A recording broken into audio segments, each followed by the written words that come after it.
Ya estamos en el aire. Bueno, aquí no puedo obviar de hacer un comentario porque Dardo me comparte el Día del Teólogo, que es el próximo martes 9. Gracias, Dardo, te agradezco mucho. Y también me pone en un mensaje escrito: te agradecemos toda la formación y ocupación que nos brindás para nutrir nuestra alma y alcanzar así la meta señalada. Y después me agrega en italiano, gracias, rendiamo lode alla Santissima Trinità per il dono che ti ha fatto per pascolare in gregge que te ha affidato, para pastorear las ovejas que te ha confiado. Rendiamo lode, dice, demos alabanza a Dios. Gracias. Sí, siempre el Día del Teólogo es después de la Santísima Trinidad, porque justamente la palabra teólogo deriva de teología.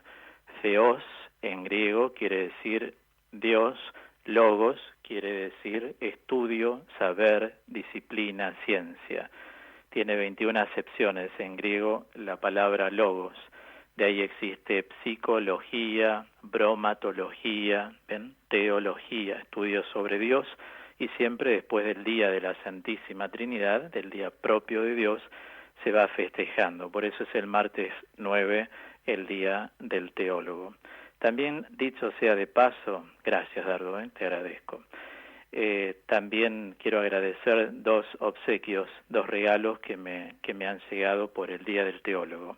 Muchas gracias. Bueno, entramos de lleno entonces ahora a las reacciones maníacas y las depresivas. Nosotros hemos tratado hace un tiempo atrás en este bloque de los desafíos de la vida distintos tipos de reacciones. Es decir, los hombres tenemos sentimientos, tenemos emociones, tenemos reacciones, también nos dirigimos con palabras y también generamos actitudes. Dentro de esa gran gama, de ese gran mosaico de la vida, estamos tratando reacciones. Yo ya he tratado concisamente con características muy dedicadas a la depresión. Es más, sobre la depresión, digo a los oyentes que son nuevos, a la audiencia que se va integrando, yo hace casi 23 años que conduzco mis programas radiales en base a mi profesión. Son programas muy específicos, formativos, y he trabajado en 18 radios. Y el ciclo de la depresión me lo pidió tanta gente que lo he dado como en 10 radios. Los voy, por supuesto, ampliando, voy incorporando, lo voy modelando.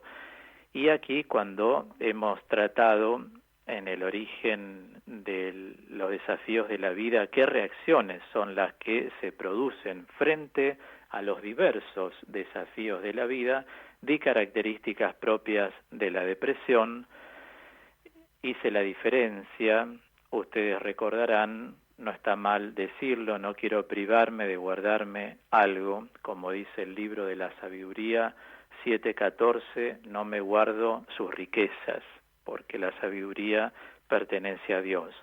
Recordemos que la depresión no siempre es patológica, o sea, existen dos tipos de depresión, la depresión normal y la depresión patológica. La depresión normal es la que dura a veces 3 días, 4, cuando uno tiene algún recuerdo que no le hace bien. Siempre la depresión, quiero dejar aclarado, está referida al pasado. Nunca uno se deprima del presente, científicamente hablando. Toda la depresión está vinculada al pasado de la persona y por ahí vienen así como esas nubes grises que se presentan porque la persona tiene un recuerdo de alguien que partió, de algo que le sucedió. Mientras dure 3, 4 días, hasta ahí es un recurso humano que Dios ha dado al psiquismo para que uno pueda soslayar y controlar ciertas cosas que a uno le pudieron haber pasado en el pasado, ¿no? En cambio, la aflicción es lo que se genera siempre en el presente. La aflicción es algo que se aplica al presente, científicamente. Uno está afligido de lo que pasa, no está deprimido de lo que pasa, está deprimido de lo que pasó. Entonces les decía, es un recurso normal que tiene el psiquismo, deprimirse. Tampoco hay que habituarse a deprimirse porque eso Dios no lo quiere, no tiene aval. Cuando hice mi investigación científica respecto del verbo merimnao y la palabra merimnia que aparece en la Sagrada Escritura, exegéticamente, merimnao quiere decir dirigirse en distintas direcciones, o ir en distintas direcciones, igual a dispersarse. Cuando el cerebro se dispersa, cuando uno no puede concentrar la atención. En la persona depresiva siempre se da una desconcentración, porque las energías psíquicas que comúnmente siguen un círculo concéntrico entran en una alteración, y es ahí donde la persona no puede conectarse bien con la capacidad de pensar, por lo tanto no puede elegir, y si no elige, no es libre. Y ahí es donde entra en un pozo, por eso se llama pozo depresivo. Ahora, la depresión patológica, la que se trata psiquiátricamente, psicológicamente y espiritualmente en la vida de los creyentes, sabemos que el abordaje siempre es mixto, ¿no? Es aquella que se manifiesta como anacrónica, fantasmática y estereotipada. Repasamos, anacrónica quiere decir que uno trae algo nefasto del pasado al presente y lo vive hoy como si lo estuviera viviendo hoy, cuando en realidad hoy no lo está viviendo. Por eso es patológico.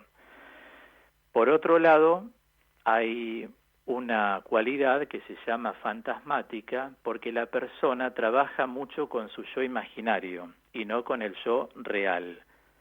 Es muy importante, ustedes saben, yo les he dicho varias veces, que el contacto con la realidad es una de las garantías de la buena salud mental. Aunque la realidad sea, incluso la llevo al extremo, caótica, es importantísimo contactarse con la realidad, no esquivarla. Entonces, cuando una persona fantasea con la mente, eso se llama una depresión fantasmática.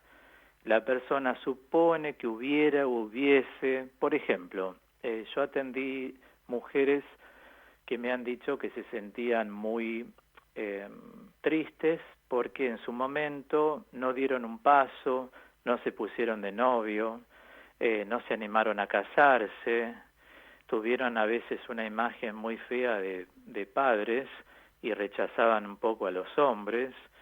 Entonces esa aversión, la palabra aversión quiere decir rechazo, es la que le generó como un rechazo a los hombres. Todos los hombres son iguales, mujeres que han sido abandonadas casi por casarse, entonces no creen más en ninguna otra posibilidad de un amor verdadero, ¿ven? Entonces la persona se maneja mucho en lo que llamo el plano del como si, o sea, hubiese, pero es todo en su mente. Otros me dijeron, yo creo que hice mal en haberme casado con varones o mujeres, tendría que haberme casado con, tenía esa posibilidad, pero opté por tal persona, entonces creo que si me hubiese casado con tal persona, no es así la vida. No podemos manejarnos fantasmáticamente. Las cosas tienen que manejarse concretamente. No pienses que si te hubieses casado, hubieses hecho tal cosa. Hasta atendí personas, mujeres que me han dicho, yo tendría que haber sido monja, porque lo siento en el alma. Bueno, pero vos tuviste una hija o tuviste 2 hijos, sí, pero mi corazón es de ser monja. Bueno, pero atendé a tu realidad. Tu realidad es que Dios te ha dado el don de ser mamá, tenés una hija, tenés 2 hijos, Dios quiere esto. El día de mañana, si sos viuda, o si sos viuda actualmente, ahí sí se puede hablar de otra cosa, porque las monjas, las religiosas, no hacen voto de virginidad, hacen voto de castidad, que es otra cosa. Entonces, ahí sí, como lo hizo Santa Rita, hace poco la hemos celebrado, ¿no? Santa Rita se hizo monja, pero anteriormente había sido madre y tuvo 2 hijos. En cambio, Santa Mónica, la madre de San Agustín, nunca pensó en ser monja. Ella es una santa laica, Santa Mónica, como madre. Se sintió que era madre, que era esposa y que ese era su rol. En cambio, Santa Rita sintió deseo de ser monja, porque el deseo no viene de uno, viene de Dios. Es Dios quien suscita eso, pero es importante atender a la realidad. Vuelvo a eso. No ser fantasmático, no fantasear, no hacer prevalecer demasiado el yo imaginario. Siempre el que debe reinar en nuestra vida es el yo real. El yo real. Esto es lo que soy, esto es lo que quiero hacer, con qué cuento, que es la primera pregunta que se debe responder en cualquier discernimiento. Hablemos de algo lindo. Alguien dice, quiero hacer un viaje cuando pase la pandemia. La otra vez pensaba, a raíz de lo que me escribieron algunos oyentes, Claudio, ¿no vas a organizar una peregrinación a Tierra Santa? Sí, ya estoy rezando por ello. ¿Cuándo será? Dios lo sabe. Ya organicé 8 con oyentes de radio. Esta sería la 9ª, y incluyendo Italia, ¿no? Entonces digo, es lindo proyectar, debemos hacerlo, pensemos en cosas lindas. La respuesta es, ¿con qué cuento? La mayoría de gente piensa, ¿tengo dinero o no tengo dinero? No. La primera respuesta es si contás con salud. Porque gente que he conocido que tenía dinero tenía problemas psicológicos o físicos y no han podido hacer ninguna de las 8 peregrinaciones. Entonces, la primera respuesta es ¿con qué cuento? Con salud. Después el resto vas pidiéndoselo a Dios, planteale tu deseo, que en algún momento te gustaría ir a la Tierra Santa. Es la tierra elegida por Dios, es la tierra donde Jesús dejó su sangre, donde resucitó. Es lógico que una persona quiera hacer una peregrinación, pero ¿con qué cuento? Ahí me instalo, ¿con qué cuento? Con tal o cual cosa. Y evidentemente la última es que la depresión patológica es estereotipada. Eso quiere decir que se instala mucha ansiedad en el depresivo. No la puede manifestar porque se siente como sin fuerzas, pero en su interior los órganos empiezan a inculparse, por eso comienzan a tener problemas en distintos órganos del cuerpo, porque es una enfermedad psicosomática. Bueno, esto no pensaba decirlo todo como lo estoy diciendo improvistamente, porque también entiendo que la gente pasa el dial, hay oyentes que hace poco que escuchan y no me gusta dejarlos con las ganas de lo que ya di. Di más todavía, pero creo que esta es una buena presentación. Después hablamos de otro tipo de reacciones frente a los desafíos de la vida, que son las llamadas reacciones disociativas. Cuando uno muchas veces, en lugar de tener una mente unificadora, tiende a separar.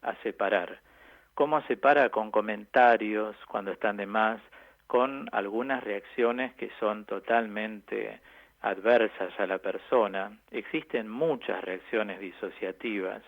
A veces no hay relación entre lo que habla y lo que es la persona. No para juzgar a nadie, ¿eh? Estamos lejos del plano del juicio, porque juzgar significa declarar sentencia. En cambio, evaluar es otro verbo. Nosotros evaluamos la vida, así es que uno va tomando sus decisiones cada día. ¿Qué voy a hacer? Voy al supermercado, me baño a tal hora, me ducho a tal otra, hago esto, me organizo con la comida, voy a tal lugar, curso, trabajo, ¿no? Es decir, uno necesita organizarse. Cuando hay muchas tendencias desunificadoras, es allí donde hay que prestar atención porque hay una tendencia a disociar, con palabras, con hechos, con sentimientos. Y uno tiene que tratar de luchar para unificar. Para hablar mal, no hables. Para decir comentarios que no construyen, no los digas más, porque uno puede tener el hábito. O sea, decía San Alfonso María de Ligorio, si una persona perturba la paz de tu alma, apártate de ella. Entonces alguien puede pensar, y bueno, ¿y yo cómo hago con mi compañera de oficina, con mi compañero que compite, con mi jefe que tal cosa? ¿Saben lo que se debe hacer? Tomar lo que se llama distancia psicológica. La distancia psicológica es una distancia que traza el cerebro de la persona frente a otras personas. Entonces, aunque las vea, la misma actitud que uno tiene, interior ya construida, hace que los demás avancen hasta ahí y nunca van a absorber esa mirada, esas palabras, esas actitudes que son patológicas o maliciosas o envidiosas. La distancia psicológica se manifiesta muchísimo en la mirada. La persona no necesita poner mirada rara, es una actitud que el cerebro genera. Y siempre recordemos que la mirada está totalmente ligada con el cerebro. O sea, así como los ojos, también los oídos. Una cosa es tener ojos lindos y otra cosa es tener una linda mirada. Las personas que van sanando su vida, en el sentido de ordenando su vida, tienen una linda mirada. Son miradas compasivas, no son atropelladoras, también saben escuchar, no hablan todo el tiempo, saben hacer silencio para dejar pasar cosas, después las tratará en su momento. Todo esto habla de un camino de maduración. Nadie nace así. Por eso hay un dicho en la iglesia que dice, santo se hace y no se nace. Porque todos en la vida tenemos que hacer lo que tanto insisto, y lo hice también aquí en la radio. A fin de año, en el último programa, suelo hacer una revisión de vida, para que cada uno vaya evaluando un poco su vida. Uno no puede vivir una vida como los que dicen entre paréntesis, yo dejo que la vida me sorprenda. Eso es un abandono total. Uno es cohacedor de su propia historia. Uno tiene que ver en la propia historia. Recuerdo que una mamá, muchos hermanos que me escuchan ya conocen el tema, siempre cuando su hijo venía, un muchachito, ¿no? Venía de bailar a la mañana, a las 7 de la mañana, o de los llamados boliches, mamá le decía, oh, vieja, preparame la comida, calentame la comida, mamá se levantaba y le calentaba la comida. Esta señora era oyente de radio, es oyente de radio, yo le pedí permiso para mencionar cada vez que lo necesitara su caso, como no digo el nombre tampoco, y me dijo que no tenía problema. Entonces lo comento porque es pedagógico el caso. Bueno, empezó a venir, ella escuchó por la radio y empezó a darse cuenta de muchas cosas de su vida, como muchos de ustedes lo dicen cuando escriben, cuando llaman y dejan un mensaje en el contestador. Entonces la gente empieza a tener, al ir conociendo, al tener mayor conocimiento de las cosas, uno va saliendo y se va despidiendo de la ignorancia. Entonces la señora vino un tiempo a teoterapia, un tiempo largo, en los 2 grupos de teoterapia que dirijo en la casa de formación que tengo en el barrio de Almagro, la Divina Misericordia.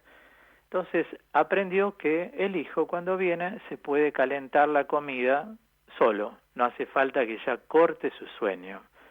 Nunca me referí a este ejemplo en teoterapia, pero ella dedujo de todo lo que va aprendiendo qué necesidad tiene de ser cohacedora de su vida, de su libertad, de sus asuntos. Entonces lo aplicó para su hijo. Entonces cuando llegó, nos reímos porque la señora esta nos hizo reír a contar su testimonio. El hijo vino una vez, vieja, ya está tal cosa, calentate todo, yo sigo durmiendo. No, calentámelo vos, que Listo, la madre no fue. Y le dicen, desde que vas con ese teólogo, te cambiaron la cabeza. ¿Ven? O sea, la gente es muy manipuladora. Y a veces hay hijos que manipulan a padres. A veces es al revés. Ahí están los padres sobreprotectores, las madres que no quieren que las hijas se muevan de al lado de ellas. O sea, se da un poco en todos los ámbitos. Pero lo digo con buen humor. Ustedes me conocen y los que no me conocen me van conociendo, ¿no? O sea, en la formación me gusta integrar todo lo que tiene que ver con la vida cotidiana. Entonces esa mujer estaba en contra, tenía una reacción disociativa, porque ella no quería dejar de dormir, quería seguir durmiendo, no levantarse un domingo a la hora que al chico se le ocurría. Pero para mucha gente, cuando uno empieza a pensar distinto, dice, te están cambiando la forma de pensar. No, estoy aprendiendo a pensar de otro modo. Entonces, esto es muy lindo porque mucha gente se da cuenta que durante años fueron llevados con una cadenita a pasear por la vida. Y desde el momento en que asumen que son co-constructores de su propia historia, ahí las personas empiezan a decidir de otro modo.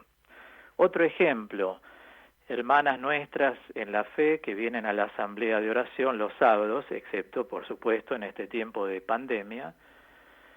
Mamá, te voy a ir a visitar tal día. No, yo a tal hora tengo asamblea de oración.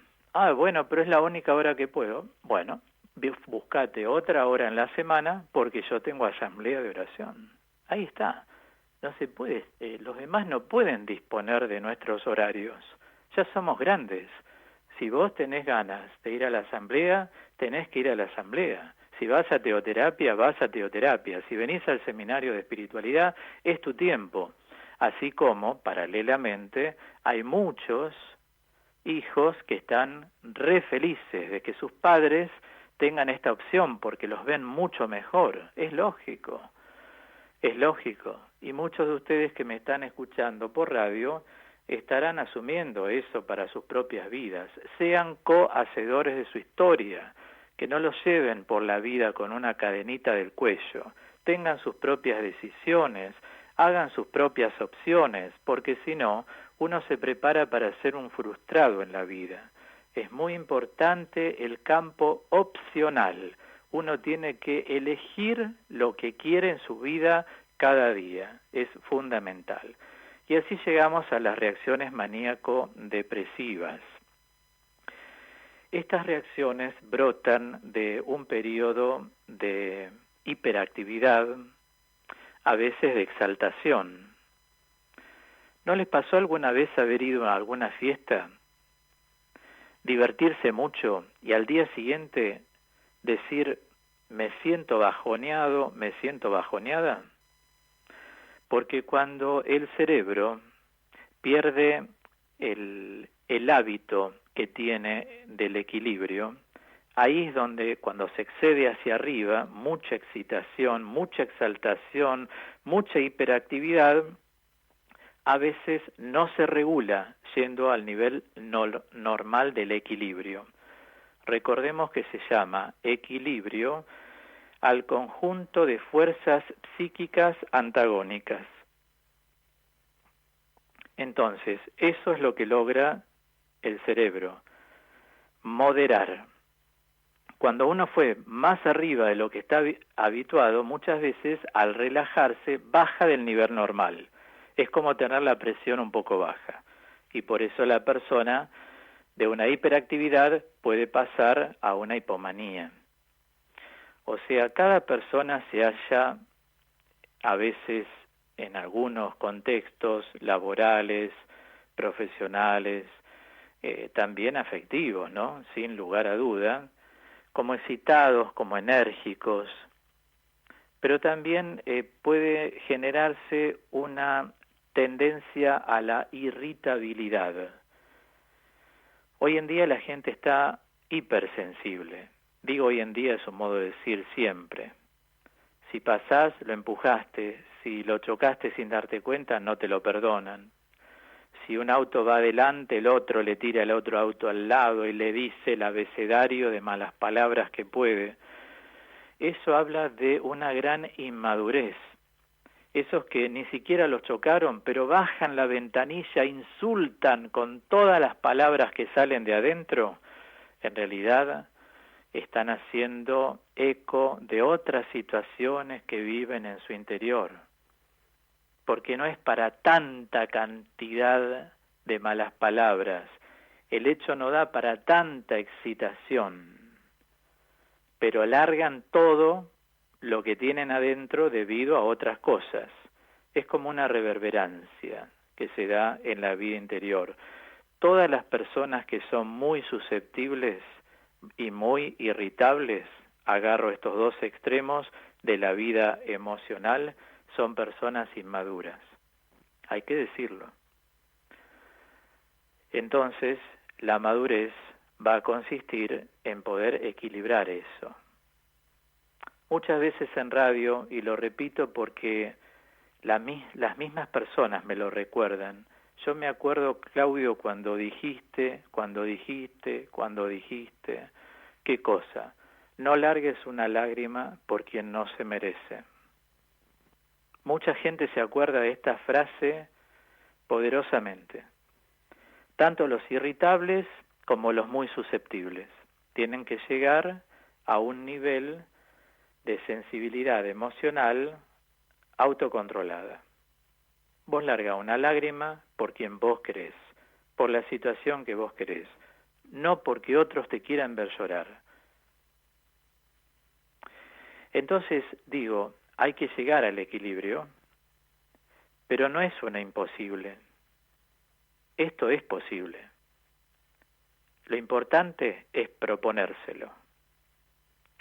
Le hice ver a mucha gente que atendí con muchas lágrimas, porque, lógico, las personas que durante 20 años he atendido en forma corrida, la gente a mí no me ha venido a ver para contarme de las cosas lindas que les pasan en la vida o de los proyectos que tienen. La gente viene con su carga, con su dolor. Y a varias personas fui instrumento para que cambiaran de actitud frente a la vida. ¿Vos querés seguir cada vez peor o querés mejorarte? Decime en primer lugar, dame esta respuesta. No, yo me quiero mejorar. Bueno, está muy bien, si estás en el camino, era lo que esperaba escuchar. Pero tenés que hacer cambios, y de eso se trata la conversión. Entonces empezá a mantener una entidad, o sea, la constitución de tu personalidad, un poquitito más firme. Firme no significa que grites a nadie ni a vos, firme interiormente.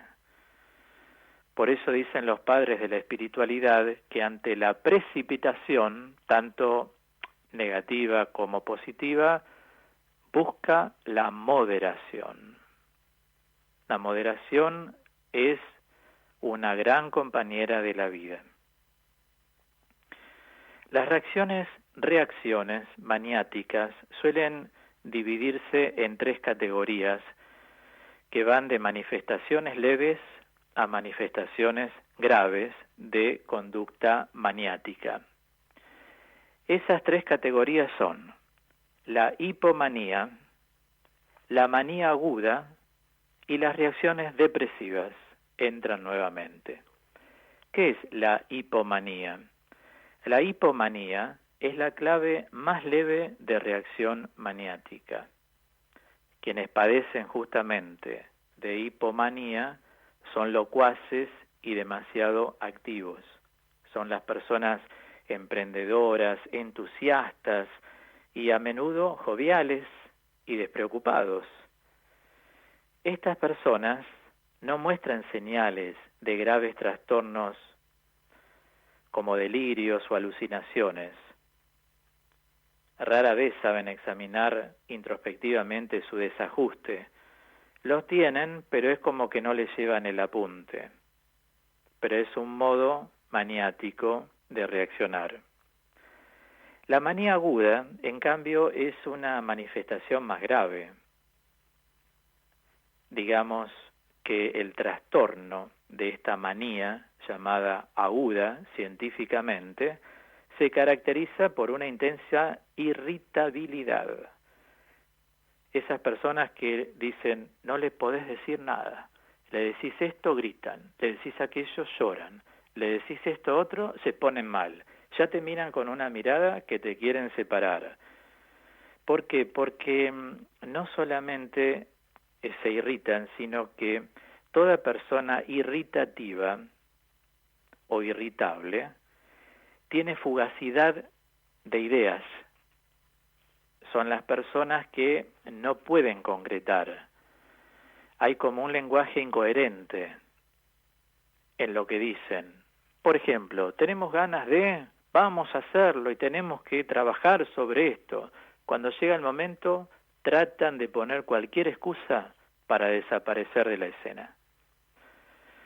Por eso no hay que llevar el apunte a toda la gente. Hay que escuchar a la gente que da ejemplo de lo que intenta proponer. Por eso los líderes son elegidos, los jefes son nombrados. Hay una diferencia entre ser jefe y ser líder. El líder siempre es la persona que conduce el rebaño, pero hay una coherencia en lo que va pasando en la vida, en lo que hace, en lo que propone y cómo persigue el proyecto. Uno ven que dan el ejemplo, entonces uno se entusiasma y así lo sigue. Quien padece, digamos, manía aguda, se enfurece por cualquier cosa, y puede volverse muy destructivo, porque su lenguaje puede pasar de uno a otro, digamos, tema, sin conexión lógica entre una frase y la siguiente. Y siempre están excitados y son excesivamente activos. Hay que calmar eso.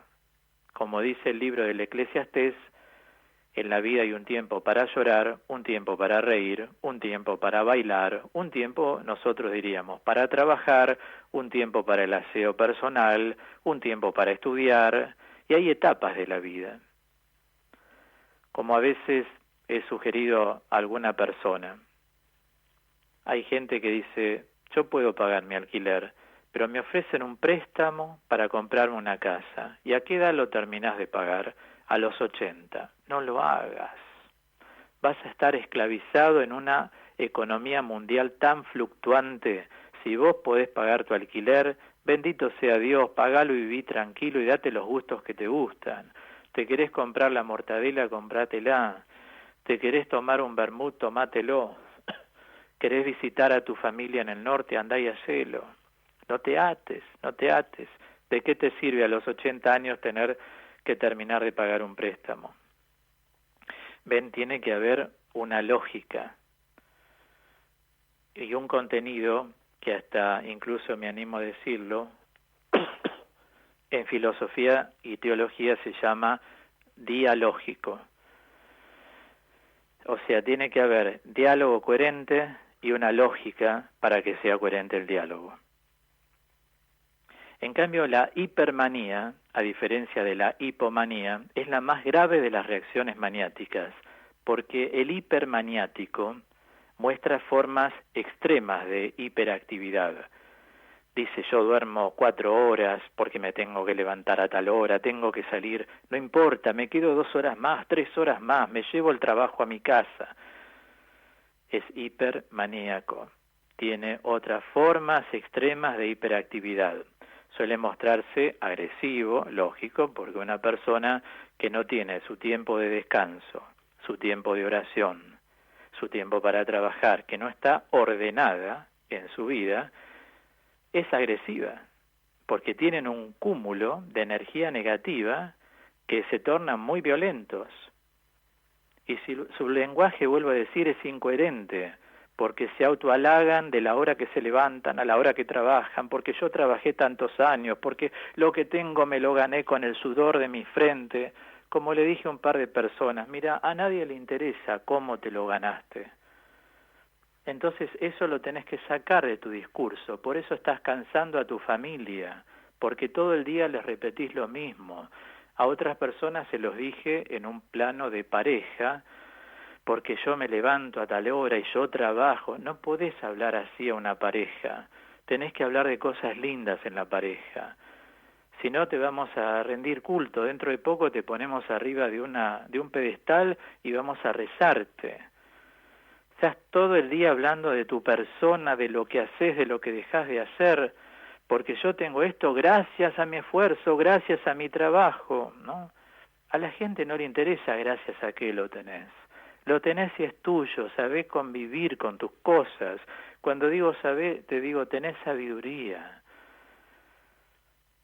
Invitaste a alguien, pero yo a vos te invito a cenar, yo a vos te compro buenas cosas, no le eches en la cara, es otro ejemplo, ¿no? Le regalás algo, regalalo y desprendete y punto. Eso es ser una persona de bien, hay que llevarlo a la práctica. Entonces, digo, puede que ande paseándose por su habitación como león enjaulado, ¿no? Escapando, gritando, riéndose, así es el hipermaniático.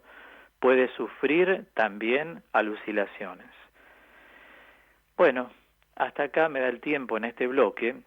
Ya vamos a seguir tratando el tercer tipo de reacciones maníacas, que son las depresivas, con otros detalles más lo que hoy otras veces les he dado.